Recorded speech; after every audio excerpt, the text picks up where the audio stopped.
英語聞き流しリスニング、英語テキストと MP3 音声ダウンロードはホームページからご利用いただけます。88thpp.com 88thpp.com Alice's Adventures in Wonderland Part 1. Chapter 1. Down the Rabbit Hole.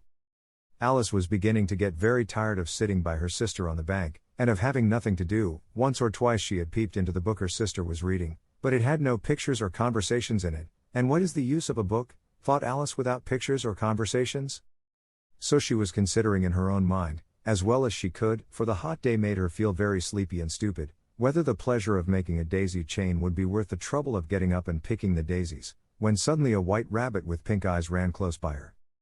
There was nothing so very remarkable in that, nor did Alice think it so very much out of the way to hear the rabbit say to itself, "Oh dear! Oh dear! I shall be late." When she thought it over afterwards, it occurred to her that she ought to have wondered at this, but at the time it all seemed quite natural. But when the rabbit actually took a watch out of its waistcoat pocket, and looked at it, and then hurried on, Alice started to her feet, for it flashed across her mind that she had never before seen a rabbit with either a waistcoat pocket, or a watch to take out of it, and burning with curiosity, she ran across the field after it, and fortunately was just in time to see it pop down a large rabbit hole under the hedge. In another moment down went Alice after it, never once considering how in the world she was to get out again. The rabbit hole went straight on like a tunnel for some way, and then dipped suddenly down, so suddenly that Alice had not a moment to think about stopping herself before she found herself falling down a very deep well. Either the well was very deep, or she fell very slowly, for she had plenty of time as she went down to look about her and to wonder what was going to happen next. First, she tried to look down and make out what she was coming to, but it was too dark to see anything. Then she looked at the sides of the well, and noticed that they were filled with cupboards and bookshelves. Here and there she saw maps and pictures hung upon pegs. She took down a jar from one of the shelves as she passed. It was labeled orange marmalade, but to her great disappointment it was empty. She did not like to drop the jar for fear of killing somebody underneath, so managed to put it into one of the cupboards as she fell past it. "Well," thought Alice to herself, "after such a fall as this, I shall think nothing of tumbling downstairs. How brave they'll all think me at home. Why, I wouldn't say anything about it, even if I fell off the top of the house." Which was very likely true. Down, down, down. Would the fall never come to an end? "I wonder how many miles I've fallen by this time?" she said aloud. "I must be getting somewhere near the center of the earth. Let me see, that would be 4,000 miles down, I think, you see, Alice had learnt several things of this sort in her lessons in the schoolroom, and though this was not a very good opportunity for showing off her knowledge, as there was no one to listen to her, still it was good practice to say it over. "Yes, that's about the right distance, but then I wonder what latitude or longitude I've got to?" Alice had no idea what latitude was, or longitude either, but thought they were nice grand words to say. Presently she began again. "I wonder if I shall fall right through the earth. How funny it'll seem to come out among the people that walk with their heads downward. The antipathies, I think." She was rather glad there was no one listening, this time, as it didn't sound at all the right word, "but I shall have to ask them what the name of the country is, you know. Please, ma'am, is this New Zealand or Australia?" And she tried to curtsy as she spoke. Fancy curtsying as you're falling through the air. "Do you think you could manage it? And what an ignorant little girl she'll think me for asking. No, it'll never do to ask, perhaps I shall see it written up somewhere." Down, down, down. There was nothing else to do, so Alice soon began talking again. "Dinah'll miss me very much tonight, I should think. Dinah was the cat. I hope they'll remember her saucer of milk at tea time. Dinah, my dear. I wish you were down here with me. There are no mice in the air, I'm afraid, but you might catch a bat, and that's very like a mouse, you know. But do cats eat bats, I wonder?"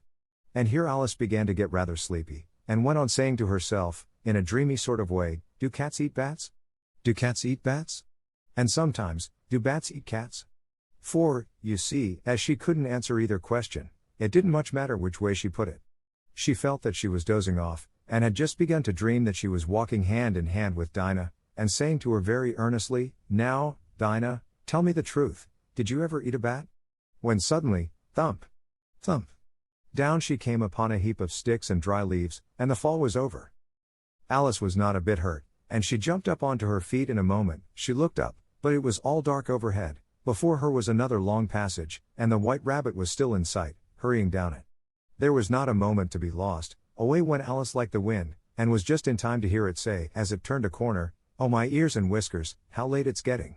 She was close behind it when she turned the corner, but the rabbit was no longer to be seen. She found herself in a long, low hall which was lit up by a row of lamps hanging from the roof. There were doors all round the hall, but they were all locked, and when Alice had been all the way down one side and up the other, trying every door, she walked sadly down the middle, wondering how she was ever to get out again. Suddenly she came upon a little three-legged table, all made of solid glass. There was nothing on it except a tiny golden key, and Alice's first thought was that it might belong to one of the doors of the hall, but, alas! Either the locks were too large, or the key was too small, but at any rate it would not open any of them. However, on the second time round, she came upon a low curtain she had not noticed before, and behind it was a little door about 15 inches high. She tried the little golden key in the lock, and to her great delight it fitted. Alice opened the door and found that it led into a small passage, not much larger than a rat hole. She knelt down and looked along the passage into the loveliest garden you ever saw. How she longed to get out of that dark hall, and wander about among those beds of bright flowers and those cool fountains, but she could not even get her head through the doorway, and even if my head would go through, thought poor Alice, it would be of very little use without my shoulders. Oh, how I wish I could shut up like a telescope. I think I could, if I only knew how to begin. For, you see, so many out-of-the-way things had happened lately, that Alice had begun to think that very few things indeed were really impossible. There seemed to be no use in waiting by the little door, so she went back to the table, half hoping she might find another key on it, or at any rate a book of rules for shutting people up like telescopes. This time she found a little bottle on it, which certainly was not here before, said Alice, and round the neck of the bottle was a paper label, with the words "Drink Me," beautifully printed on it in large letters. It was all very well to say "Drink me," but the wise little Alice was not going to do that in a hurry. "No, I'll look first," she said, "and see whether it's marked poison or not," for she had read several nice little histories about children who had got burnt, and eaten up by wild beasts and other unpleasant things, all because they would not remember the simple rules their friends had taught them, such as, that a red-hot poker will burn you if you hold it too long, and that if you cut your finger very deeply with a knife, it usually bleeds, and she had never forgotten that, if you drink much from a bottle marked poison, it is almost certain to disagree with you, sooner or later. However, this bottle was not marked poison, so Alice ventured to taste it, and finding it very nice, it had, in fact, a sort of mixed flavor of cherry tart, custard, pineapple, roast turkey, toffee, and hot buttered toast. She very soon finished it off. "What a curious feeling," said Alice, "I must be shutting up like a telescope." And so it was indeed. She was now only 10 inches high, and her face brightened up at the thought that she was now the right size for going through the little door into that lovely garden. First, however, she waited for a few minutes to see if she was going to shrink any further. She felt a little nervous about this, for it might end, you know, said Alice to herself, in my going out altogether, like a candle. I wonder what I should be like then? And she tried to fancy what the flame of a candle is like after the candle is blown out, for she could not remember ever having seen such a thing. After a while, finding that nothing more happened, she decided on going into the garden at once, but, alas for poor Alice. When she got to the door, she found she had forgotten a little golden key, and when she went back to the table for it, she found she could not possibly reach it. She could see it quite plainly through the glass, and she tried her best to climb up one of the legs of the table, but it was too slippery, and when she had tired herself out with trying, the poor little thing sat down and cried. "Come, there's no use in crying like that," said Alice to herself, rather sharply. "I advise you to leave off this minute."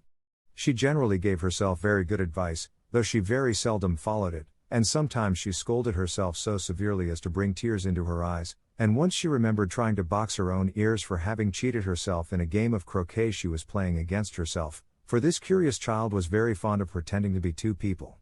But it's no use now, thought poor Alice, to pretend to be two people. Why, there's hardly enough of me left to make one respectable person. Soon her eye fell on a little glass box that was lying under the table. She opened it and found in it a very small cake, on which the words "Eat me" were beautifully marked in currants. "Well, I'll eat it," said Alice, "and if it makes me grow larger, I can reach the key, and if it makes me grow smaller, I can creep under the door, so either way I'll get into the garden, and I don't care which happens." She ate a little bit, and said anxiously to herself, "Which way? Which way?" holding her hand on the top of her head to feel which way it was growing, and she was quite surprised to find that she remained the same size. To be sure, this generally happens when one eats cake, but Alice had got so much into the way of expecting nothing but out-of-the-way things to happen, that it seemed quite dull and stupid for life to go on in the common way. So she set to work, and very soon finished off the cake. Chapter 2. The Pool of Tears. Curiouser and curiouser, cried Alice. She was so much surprised, that for the moment she quite forgot how to speak good English. Now I'm opening out like the largest telescope that ever was. Goodbye, feet. For when she looked down at her feet, they seemed to be almost out of sight, they were getting so far off. Oh, poor little feet, I wonder who will put on your shoes and stockings for you now, dears? I'm sure I shan't be able. I shall be a great deal too far off to trouble myself about you. You must manage the best way you can, but I must be kind to them, thought Alice, or perhaps they won't walk the way I want to go. Let me see, I'll give them a new pair of boots every Christmas. And she went on planning to herself how she would manage it. They must go by the carrier, she thought, and how funny it'll seem, sending presents to one's own feet. And how odd the directions will look. Alice's right foot, Esquire, hearthrug, near the fender, with Alice's love. Oh dear, what nonsense I'm talking. Just then her head struck against the roof of the hall. In fact, she was now more than 9 feet high, and she at once took up the little golden key and hurried off to the garden door. Poor Alice! It was as much as she could do, lying down on one side, to look through into the garden with one eye, but to get through was more hopeless than ever. She sat down and began to cry again. You ought to be ashamed of yourself, said Alice, a great girl like you, she might well say this, to go on crying in this way. Stop this moment, I tell you. But she went on all the same, shedding gallons of tears, until there was a large pool all round her, about 4 inches deep and reaching half down the hall. After a time she heard a little pattering of feet in the distance, and she hastily dried her eyes to see what was coming. It was the White Rabbit returning, splendidly dressed, with a pair of white kid gloves in one hand and a large fan in the other. He came trotting along in a great hurry, muttering to himself as he came, "Oh, the Duchess, the Duchess. Oh, won't she be savage if I've kept her waiting?" Alice felt so desperate that she was ready to ask help of any one, so when the rabbit came near her, she began, in a low, timid voice, "If you please, sir." The rabbit started violently, dropped the white kid gloves and the fan, and scurried away into the darkness as hard as he could go. Alice took up the fan and gloves, and, as the hall was very hot, she kept fanning herself all the time she went on talking. Dear, dear. How queer everything is today. And yesterday things went on just as usual. I wonder if I've been changed in the night. Let me think, was I the same when I got up this morning? I almost think I can remember feeling a little different. But if I'm not the same, the next question is, who in the world am I? Ah, that's the great puzzle. And she began thinking over all the children she knew that were of the same age as herself, to see if she could have been changed for any of them. I'm sure I'm not Ada, she said, for her hair goes in such long ringlets, and mine doesn't go in ringlets at all, and I'm sure I can't be Mabel, for I know all sorts of things, and she knows such a very little. Besides, she, and I'm I, and, oh dear, how puzzling it all is. I'll try if I know all the things I used to know. Let me see, 4 times 5 is 12, and 4 times 6 is 13, and 4 times 7 is, oh dear. I shall never get to 20 at that rate. However, the multiplication table doesn't signify, let's try geography. London is the capital of Paris, and Paris is the capital of Rome, and Rome, no, that's all wrong, I'm certain. I must have been changed for Mabel. I'll try and say how doth the little, and she crossed her hands on her lap as if she were saying lessons, and began to repeat it, but her voice sounded hoarse and strange, and the words did not come the same as they used to do. How doth the little crocodile improve his shining tail, and pour the waters of the Nile on every golden scale? How cheerfully he seems to grin, how neatly spread his claws, and welcome little fishes in, with gently smiling jaws. I'm sure those are not the right words, said poor Alice, and her eyes filled with tears again as she went on. I must be Mabel after all, and I shall have to go and live in that poky little house, and have next to no toys to play with, and ever so many lessons to learn. No, I've made up my mind about it. If I'm Mabel, I'll stay down here. It'll be no use their putting their heads down and saying come up again, dear. I shall only look up and say who am I then? Tell me that first, and then, if I like being that person, I'll come up, if not, I'll stay down here till I'm somebody else. But, oh dear, cried Alice, with a sudden burst of tears, I do wish they would put their heads down. I am so very tired of being all alone here. As she said this she looked down at her hands, and was surprised to see that she had put on one of the rabbit's little white kid gloves while she was talking. How could I have done that? She thought. I must be growing small again. She got up and went to the table to measure herself by it, and found that, as nearly as she could guess, she was now about 2 feet high, and was going on shrinking rapidly. She soon found out that the cause of this was the fan she was holding, and she dropped it hastily, just in time to avoid shrinking away altogether. "That was a narrow escape," said Alice, a good deal frightened at the sudden change, but very glad to find herself still in existence. "And now for the garden." And she ran with all speed back to the little door, but, alas! The little door was shut again, and the little golden key was lying on the glass table as before. "And things are worse than ever," thought the poor child, "for I never was so small as this before, never. And I declare it's too bad, that it is." As she said these words her foot slipped, and in another moment, splash! She was up to her chin in salt water. Her first idea was that she had somehow fallen into the sea, and in that case I can go back by railway, she said to herself. Alice had been to the seaside once in her life, and had come to the general conclusion, that wherever you go to on the English coast you find a number of bathing machines in the sea, some children digging in the sand with wooden spades, then a row of lodging houses, and behind them a railway station. However, she soon made out that she was in the pool of tears which she had wept when she was 9 feet high. "I wish I hadn't cried so much," said Alice, as she swam about, trying to find her way out. "I shall be punished for it now, I suppose, by being drowned in my own tears. That will be a queer thing, to be sure. However, everything is queer today." Just then she heard something splashing about in the pool a little way off, and she swam nearer to make out what it was. At first she thought it must be a walrus or hippopotamus, but then she remembered how small she was now, and she soon made out that it was only a mouse that had slipped in like herself. Would it be of any use, now, thought Alice, to speak to this mouse? Everything is so out of the way down here, that I should think very likely it can talk. At any rate, there's no harm in trying. So she began, "Oh mouse, do you know the way out of this pool? I am very tired of swimming about here, oh mouse."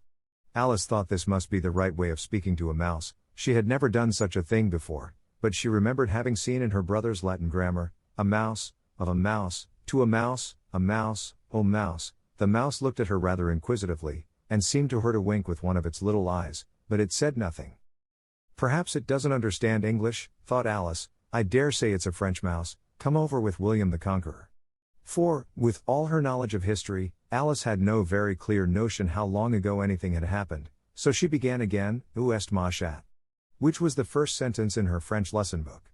The mouse gave a sudden leap out of the water, and seemed to quiver all over with fright. "Oh, I beg your pardon," cried Alice hastily, afraid that she had hurt the poor animal's feelings. "I quite forgot you didn't like cats." "Not like cats?" cried the mouse, in a shrill, passionate voice. "Would you like cats if you were me?" "Well, perhaps not," said Alice in a soothing tone. "Don't be angry about it. And yet I wish I could show you our cat Dinah. I think you'd take a fancy to cats if you could only see her. She is such a dear quiet thing," Alice went on, half to herself, as she swam lazily about in the pool, "and she sits purring so nicely by the fire, licking her paws and washing her face, and she is such a nice soft thing to nurse, and she's such a capital one for catching mice. Oh, I beg your pardon," cried Alice again, for this time the mouse was bristling all over, and she felt certain it must be really offended. "We won't talk about her any more if you'd rather not." "We indeed," cried the mouse, who was trembling down to the end of his tail. "As if I would talk on such a subject. Our family always hated cats, nasty, low, vulgar things. Don't let me hear the name again." "I won't indeed," said Alice, in a great hurry to change the subject of conversation. Are you fond of dogs?" The mouse did not answer, so Alice went on eagerly, "There is such a nice little dog near our house I should like to show you. A little bright-eyed terrier, you know, with, oh, such long curly brown hair. And it'll fetch things when you throw them, and it'll sit up and beg for its dinner, and all sorts of things, I can't remember half of them, and it belongs to a farmer, you know, and he says it's so useful, it's worth £100. He says it kills all the rats and, oh dear," cried Alice in a sorrowful tone, "I'm afraid I've offended it again." For the mouse was swimming away from her as hard as it could go, and making quite a commotion in the pool as it went. So she called softly after it, "Mouse dear, do come back again, and we won't talk about cats or dogs either, if you don't like them." When the mouse heard this, it turned round and swam slowly back to her. Its face was quite pale, with passion, Alice thought, and it said in a low trembling voice, "Let us get to the shore, and then I'll tell you my history, and you'll understand why it is I hate cats and dogs." It was high time to go, for the pool was getting quite crowded with the birds and animals that had fallen into it. There were a duck and a dodo, a lory and an eaglet, and several other curious creatures. Alice led the way, and the whole party swam to the shore. Chapter 3. A caucus race and a longtail.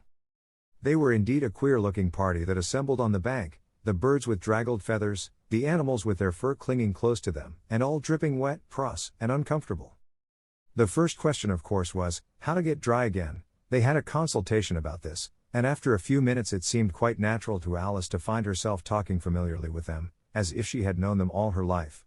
Indeed, she had quite a long argument with the lory, who at last turned sulky, and would only say, "I am older than you, and must know better," and this Alice would not allow without knowing how old it was, and, as the lory positively refused to tell its age, there was no more to be said. At last the mouse, who seemed to be a person of authority among them, called out, "Sit down, all of you, and listen to me. I'll soon make you dry enough." They all sat down at once, in a large ring, with the mouse in the middle. Alice kept her eyes anxiously fixed on it, for she felt sure she would catch a bad cold if she did not get dry very soon. "Ahem," said the mouse with an important air, "are you all ready? This is the driest thing I know. Silence all round, if you please." William the Conqueror, whose cause was favored by the Pope, was soon submitted to by the English, who wanted leaders, and had been of late much accustomed to usurpation and conquest. Edwin and Morcar, the Earls of Mercia and Northumbria. "Uck," said the lory, with a shiver. "I beg your pardon," said the mouse, frowning, but very politely. "Did you speak?" "Not I," said the lory hastily. "I thought you did," said the mouse. "I proceed.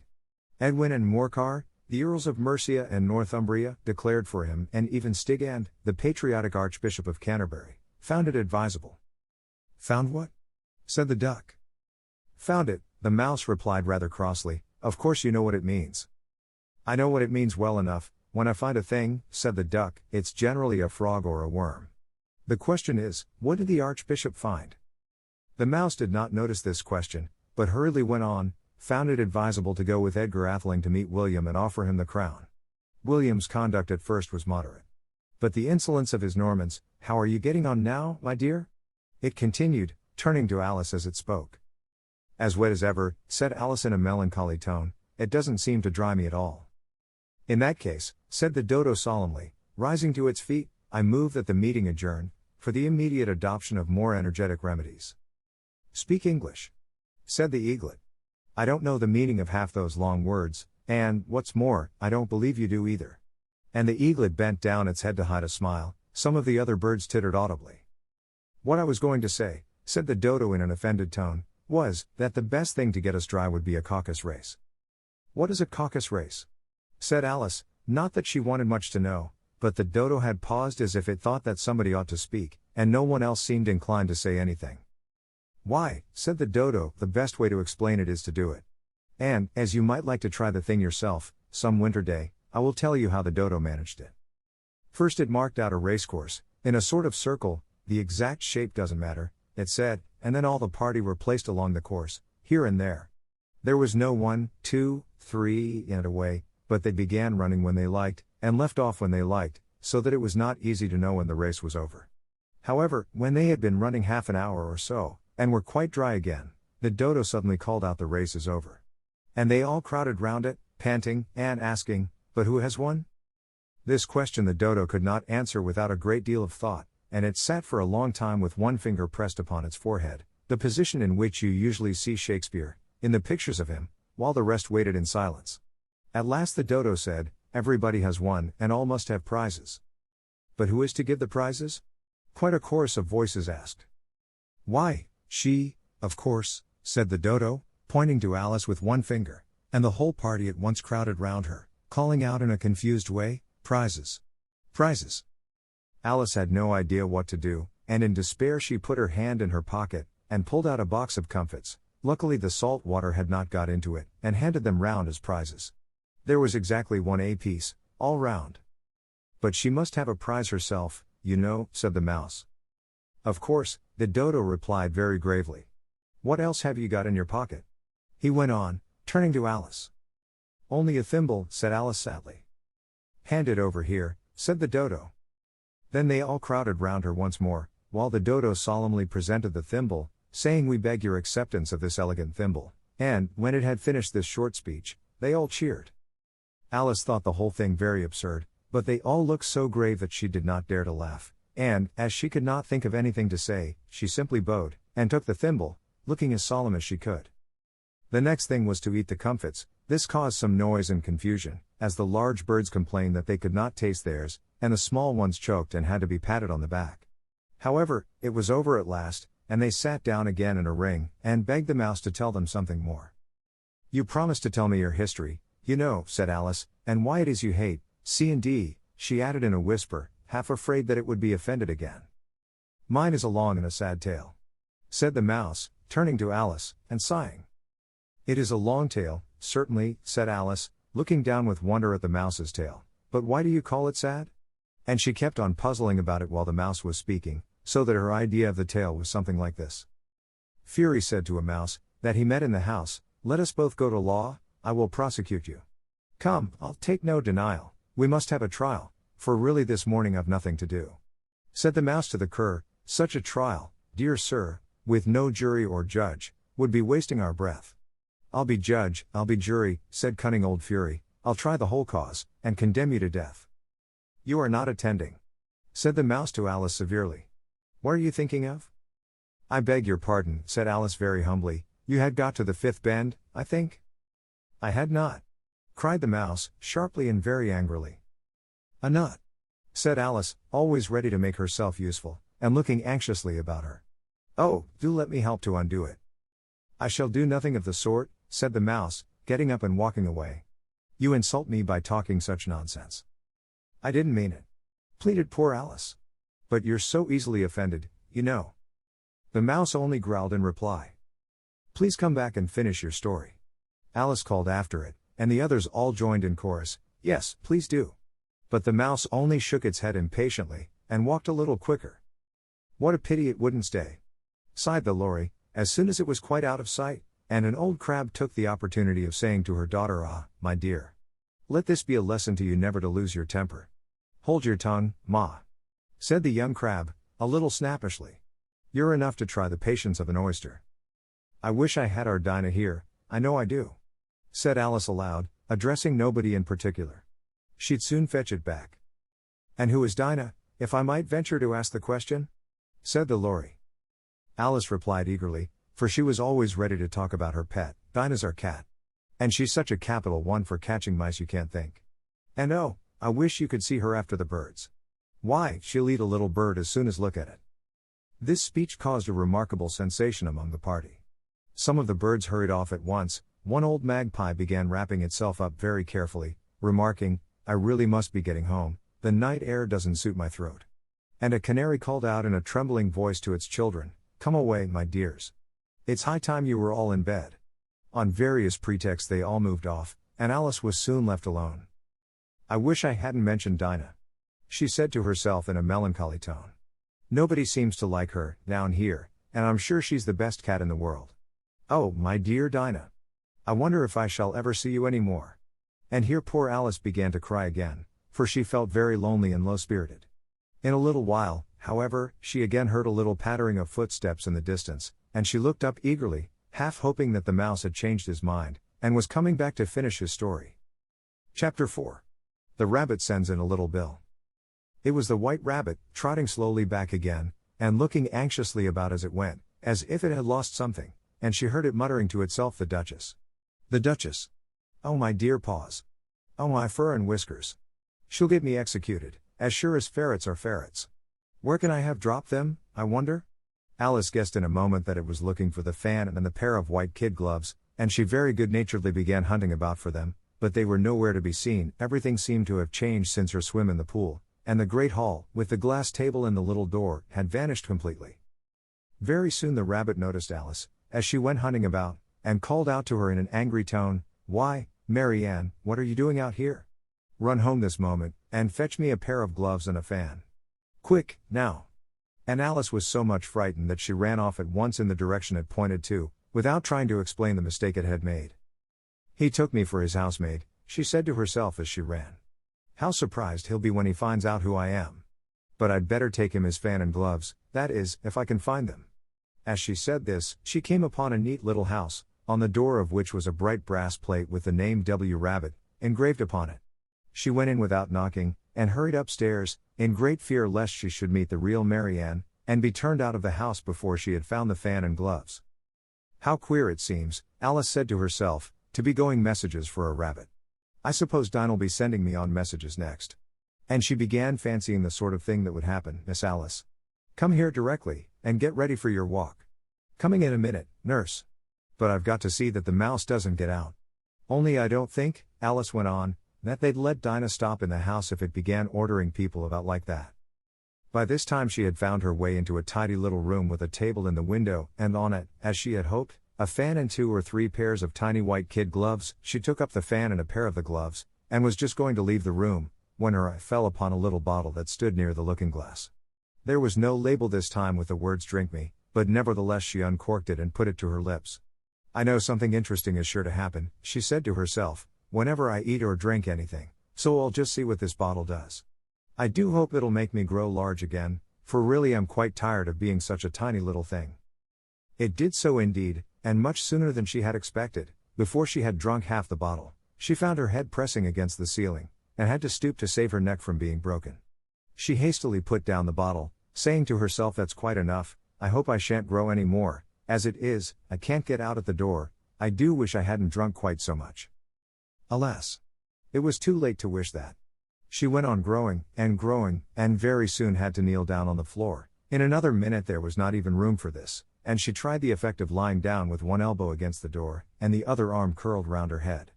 Still she went on growing, and, as a last resource, she put one arm out of the window, and one foot up the chimney, and said to herself, now I can do no more, whatever happens.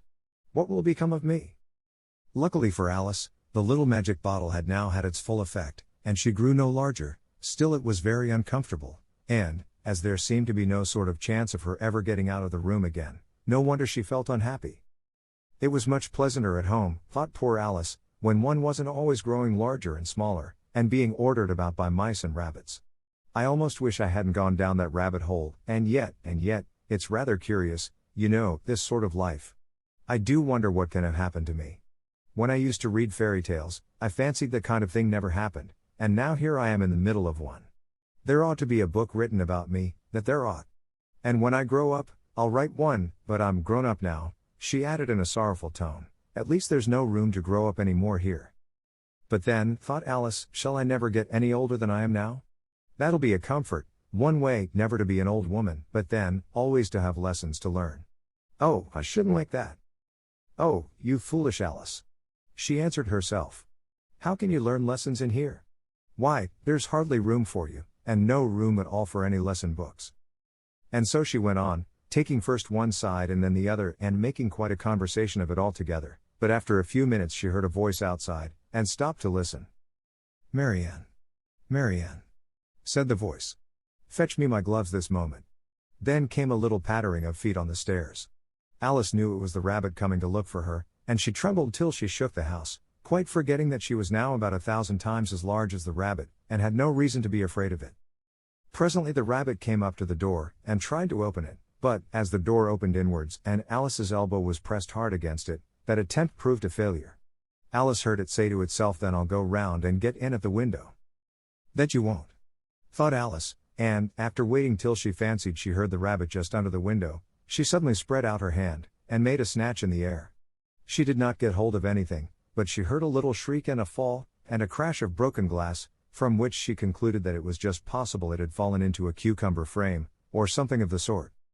Next came an angry voice, the rabbit's, Pat, where are you? And then a voice she had never heard before, sure then I'm here. Digging for apples, Your Honor. Digging for apples, indeed, said the rabbit angrily. Here. Come and help me out of this. Sounds of more broken glass. Now tell me, Pat, what's that in the window? Sure, it's an arm, Your Honor. He pronounced it arum. An arm, you goose. Whoever saw one that size? Why, it fills the whole window. Sure, it does, Your Honor, but it's an arm for all that. Well, it's got no business there, at any rate, go and take it away. There was a long silence after this, and Alice could only hear whispers now and then, such as, sure, I don't like it, Your Honor, at all. Do as I tell you, you coward. And at last she spread out her hand again, and made another snatch in the air. This time there were 2 little shrieks, and more sounds of broken glass. What a number of cucumber frames there must be, thought Alice. I wonder what they'll do next. As for pulling me out of the window, I only wish they could. I'm sure I don't want to stay in here any longer. She waited for some time without hearing anything more. At last came a rumbling of little cartwheels, and the sound of a good many voices all talking together. She made out the words, "Where's the other ladder? Why, I hadn't to bring but one. Bill's got the other, Bill. Fetch it here, lad. Here, put 'em up at this corner. No, tie 'em together first. They don't reach half high enough yet. Oh, they'll do well enough. Don't be particular. Here, Bill. Catch hold of this rope. Will the roof bear? Mind that loose slate. Oh, it's coming down. Heads below." A loud crash. Now, who did that? It was Bill, I fancy. Who's to go down the chimney? Nay, I shan't. You do it. That I won't, then. Bill's to go down. Here, Bill.